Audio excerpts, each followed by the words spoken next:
It is with very heavy hearts that we come together here tonight to say goodbye to Brother Vic. A person who meant so much to me. We face the difficult task of saying goodbye, but in so doing, we must let him go in peace as he travels back to his Almighty God, his Creator. Brother Vic possessed a heart of humbleness, unwavering dedication to God as a Roman Catholic. He is proud to be a member of the Knights of Columbus and very snappy in wearing the uniform of the Brotherhood. A provider servant at home, a dedicated husband to his loving wife, Cecilia Rosario Bactasos, and to his children. A joyful friend to everybody in the town of Lingayen. And finally, for all of us whom he left behind, his life served as an inspiration, and her life goes on for all of us. Farewell, Brother Vic. May you rest in peace in the house of the Lord. Hello, Ken. Ano muna dito lang saan? Basa mo lang lahat o dago dito order. Kanin mo. Kaya kung tanong ko kayo Our order today. nagbibigay siya ng live ko. It is good also to pray for the day. Good evening, brothers and sisters.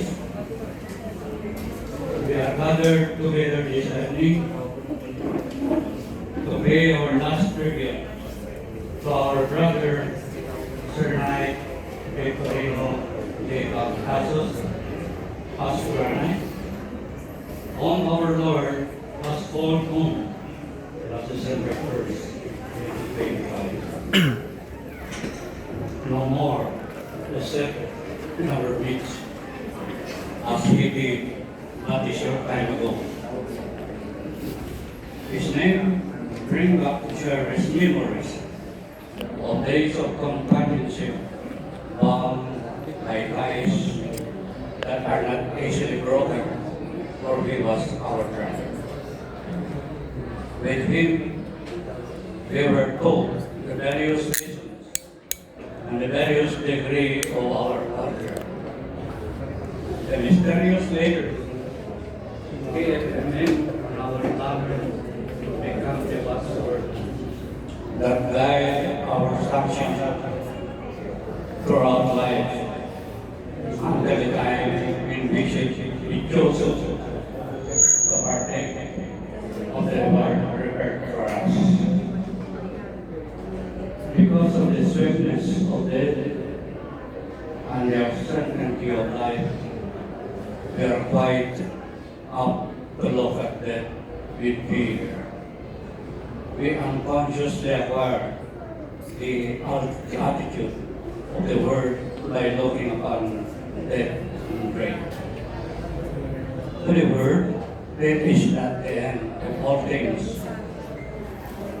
These people pray a life that clings to so tenaciously as a slave, for its finger, and it finds itself facing the final ultimatum of an early grave. But we realize fully well that there is much more to it than this. Death is not the end of life. Death is but the beginning. This life that we cling to so lovingly has a very little over us. Hardship, sickness, worry, the constant struggle against temptation. This is our lot. But death offers us and relays this hardship and thus more that it's open for us the door to the new life where joy and happiness is the reward of everyone at Thanksgiving celebration. This was why we were born. This is why we must now endure the hardship of this life so that we may be worthy to enjoy the rewards and benefits. How fittingly is this sentiment expressed by an English priest, a convert on his deathbed. When asked if he feared the approaching death, he replied, "Of course not. Why should I? I have been waiting all my life for this moment." This should be the sentiment of every Christian. There should be no uncertainty in anyone's mind concerning the salvation of their soul. We are the ones who determine our salvation of their souls. We are the ones who determine our eternal destiny. If we follow the commandment of God as per our church, and not prohibited by our word. If we but make appropriate commandments, the love of God, the love of neighbor, a vital and activating force in our daily life. We have every reason to believe that once saved, we too shall join our brothers who have gone before us in the kingdom of heaven. But there are many who will attend heaven immediately. They remain as potential saints for eternity. Although they can help us, but they cannot help themselves. They must merely wait until they have alone by their sufferings or all their sins. And yet, they are not helpless, for we, by our prayers and demand of their speedy release from their place of torment. Nor shall they forget us, who have been their friends in need, and they are numbered among the saints in heaven. Imagine the gratitude they will pay us to have aided them in attaining their greatness. See how we do it. We will be certain that there is a saint praying for us before the throne of Almighty God, praying that God, in His infinite mercy, will one day welcome us to the eternal rewards that we are now enjoying. Yes, as universal. Magical voice one. Magical voice, magical voice original singing mode.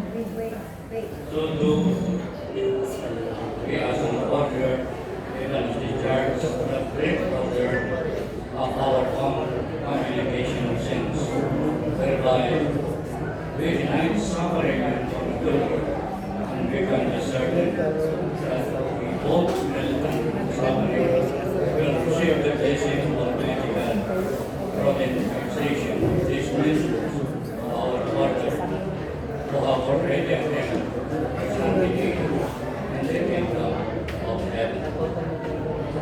We should therefore inaugurate and practice in our daily life of praying often for our departed brothers.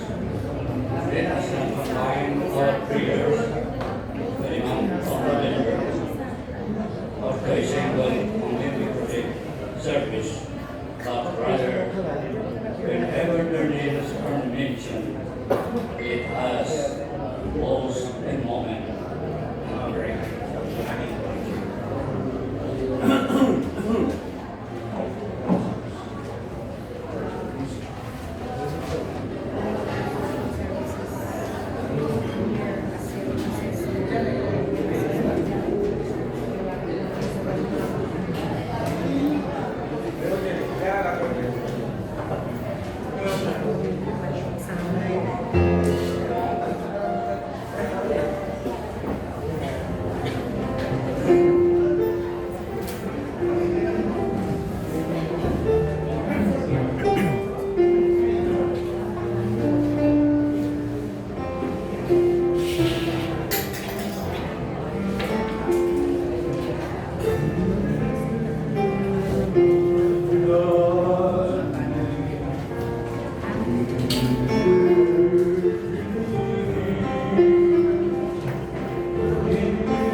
My dear brothers, family, and friends, we gather today with heavy hearts, united not only in sorrow but in gratitude, as we honor the life of a truly remarkable man, Sir Knight Victorino Mortazos. Our beloved past Grand Knight, his passing leaves a void that cannot easily be filled, but his legacy remains firmly etched in the history of our council and in the lives of all who had the privilege to know him. As knights, we speak often about the principles that define our order: charity, unity, fraternity, and patriotism. Brother Victorino did not simply uphold these principles. He lived them every day, quietly, consistently, and wholeheartedly. He was a past Grand Knight who led with humility and strength, never seeking credit, but always offering help and support. He was a man who believed in service, not as an obligation, but as a calling. In every meeting, in every project, and in every challenge, he was a steady hand and a warm presence, someone we could all depend on. Beyond his leadership, we will remember his kindness, his willingness to listen, to guide, to encourage. His generosity of spirit was not loud or boastful. It was simple, sincere, and constant. To his family, we extend our deepest sympathy and our heartfelt prayers. Please know that the Council shares your grief. Brother Victorino was not only your loved one, he was our brother. And in the Knights of Columbus, brotherhood is not symbolic. It is real, lived, and cherished. You can be assured that his good works, his example, and his memory will continue to inspire us. Brother Victorino, thank you for your service, your friendship, and your love for our council. As you return to the embrace of our Heavenly Father, may the angels lead you into paradise, and may perpetual light shine upon you. Rest now, dear brother. Your legacy lives on in Lingayen Council 5270. Viva Jesus!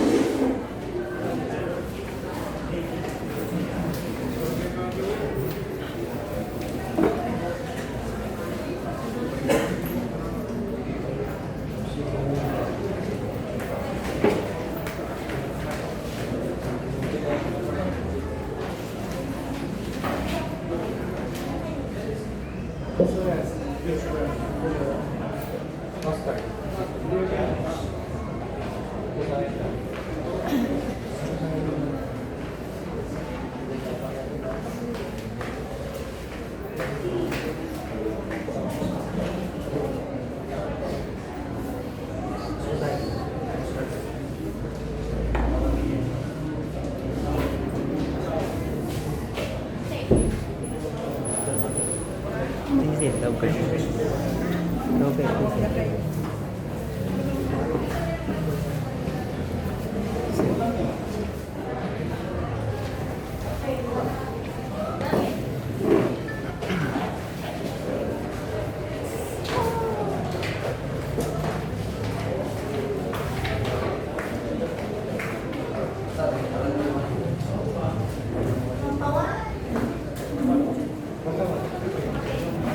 May the Lord open the gates of the paradise, that you may return to the homeland where there is no death, where there is eternal joy.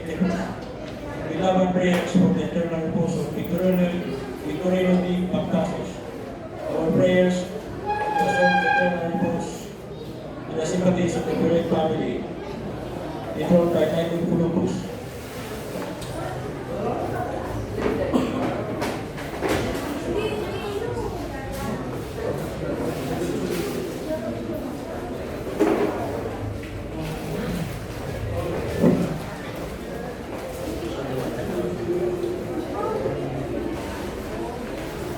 Knight of Columbus, Legal Council number 5270.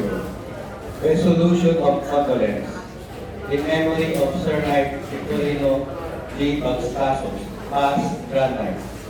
Whereas it has pleased Almighty God in His infinite wisdom to call from our midst our beloved brother who departed this life December 1, 2025.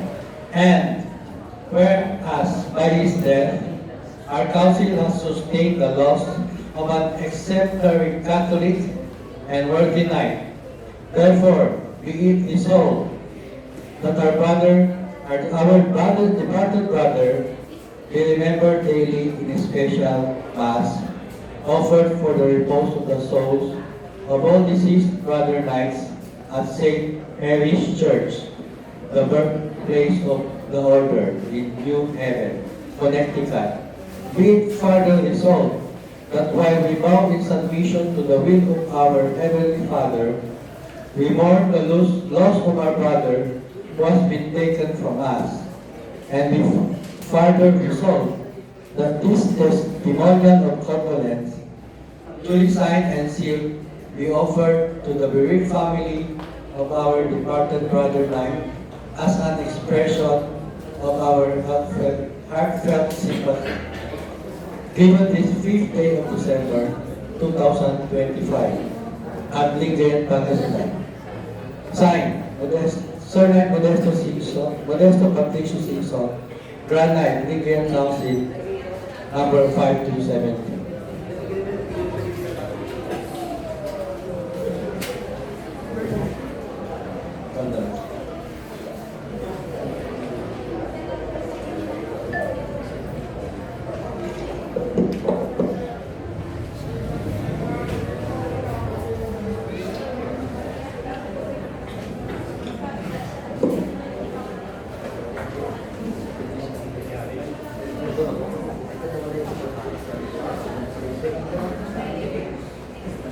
Sir Knights Victorino Baptazos. Whereas it has pleased Almighty God in His infinite wisdom to call from our midst of a beloved brother who departed this life, December 1, 2025. Whereas by his death, our council has sustained the loss of an exemplary Catholic gentleman and worthy knights of Columbus. Therefore, be it resolved that our departed brother be remembered daily in special mass, offered for the repose of the souls of our deceased brother knights at St. Mary Church, the birthplace of order in New Haven, Connecticut. be in order. Resolved that while we vow of submission to the will of our Heavenly Father, we mourn the loss of our brother who has been taken from us and be in order. Resolved that this testimony of condolence, duly signed and sealed, be offered to the family of departed brother knights as an expression of our heartfelt sympathy. Signed, District Deputy Edgardo Telly.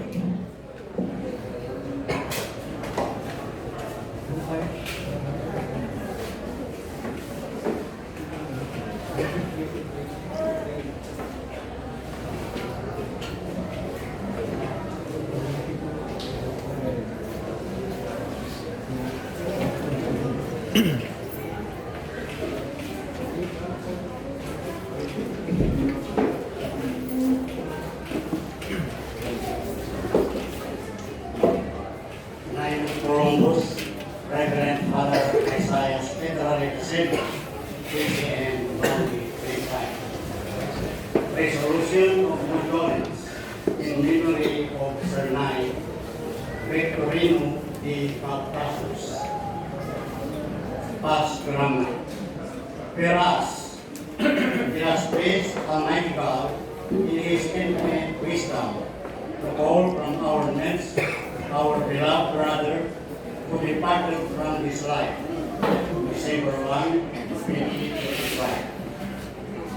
And whereas, by this death, our assembly has sustained the loss of an exemplary Catholic and worthy knight. Therefore, be it resolved that while we bow in submission to the will of our Heavenly Father, we mourn the loss of our brother who has been taken from us. And we further resolve that this testimonial condolence be offered to the family of our departed brother knights as an expression of our heartfelt sympathy. Signed, Sir Knight Ernesto Villavera,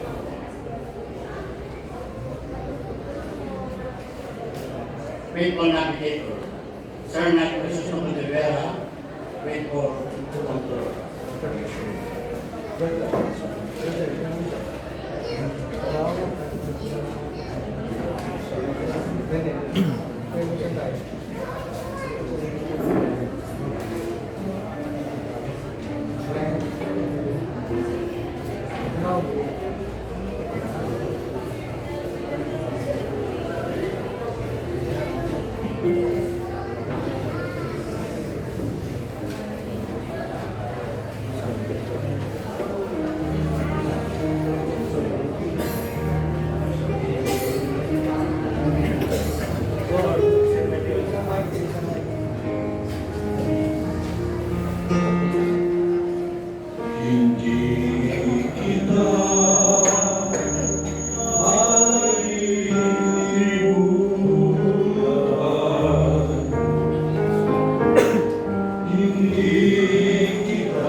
Good evening to all.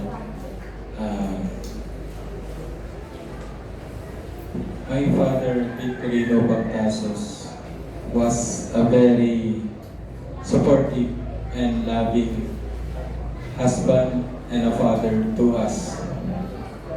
A very religious person. I guess as long as I can remember, he was already part of the church. Wala pa akong muwang baby pa lang ako, or maybe wala pa akong member na siya ng simbahan. And I believe all of his life, dinivote niya sa simbahan.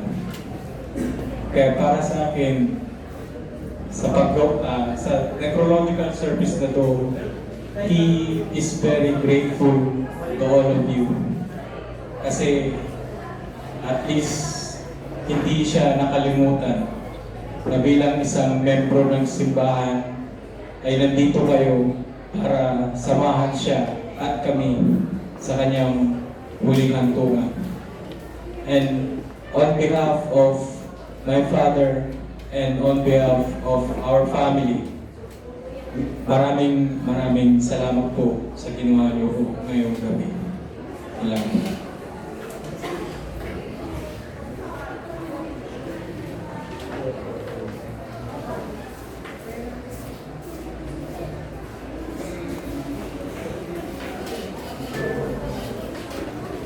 We all stand. In the name of the Father, and of the Son, and of the Holy Spirit. Amen. Heavenly Father, as we conclude this necrological service, we entrust the soul of our beloved past Grand Knight Victorino Pagcasos into your loving care. May he rest in the peace and love of your eternal kingdom. We give thanks for his life, his service, and his dedication to the Knights of Columbus and our community. May his legacy of faith, hope, and charity inspire us to continue serving others and spreading your love. Comfort and console his family and friends in their time of grief.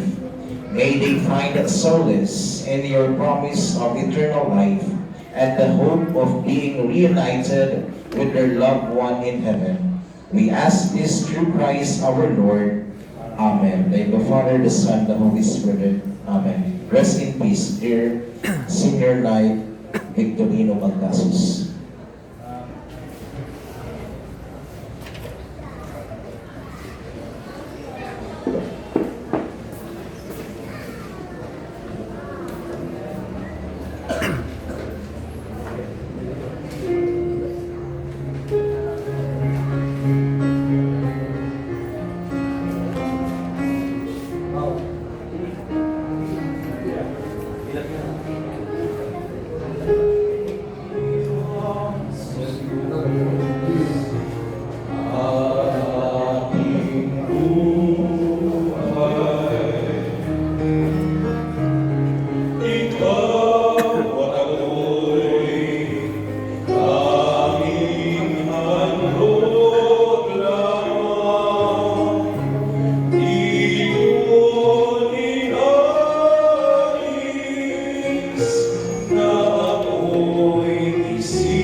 Sana.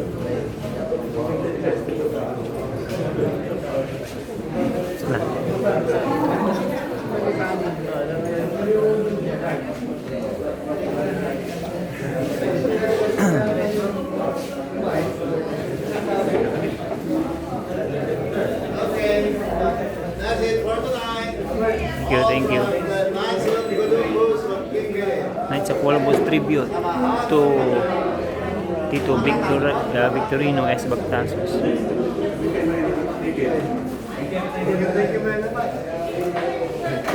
Thank you, Knights of Columbus, sa mga nandito. Ano ba yun? I-post ko na lang sa YouTube kung gusto nyo. Diyan na lang yung panoorin. Share kaya Sa YouTube. ang picture ka, no? Ay, picture po kayo. Hindi na. Kita titignan. Sa Facebook. Search nyo lang po Leon Diton. Yung pangalan. Sa Facebook ba? Facebook? Okay.